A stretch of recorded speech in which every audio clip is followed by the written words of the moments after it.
معايا 100 جنيه بس، اعمل بيهم غدا ايه؟ مش هتصدقوا عملت اكل ايه ب100 جنيه. 100 جنيه بس هنعمل غدا لاسره كامله. النهارده عاملين تحدي جديد، تحدي ال100 جنيه.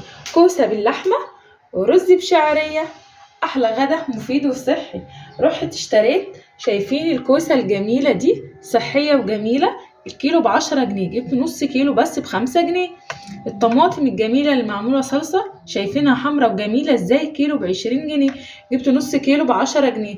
رحت الجزار، عندنا اللحمه ب400 جنيه، بوزن اي جرامات انت عاوزاها، قلت له انا عاوزه ب70 جنيه، اداني 200 جرام لحمه، قطعتهم 4 قطع صغيره، كل واحد قطعه. الرز الجميل البلدي بتاعنا الكيلو ب25 جنيه، جبت نص كيلو ب12 جنيه، وقلت الراجل حط لي ب3 جنيه شعريه. عندنا بوزنه عادي، ما بقولوش اي حاجه.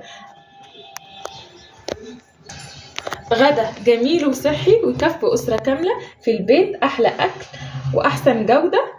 لو عاوزين تحديات ارخص من كده اكتبولي في الكومنتات، نقدر ننزل ميزانيات اقل من 100 جنيه. لو عجبكم الفيديو ما تنساش لايك للفيديو والاشتراك في القناه، والسلام عليكم ورحمه الله وبركاته. باي باي يا اصحابي.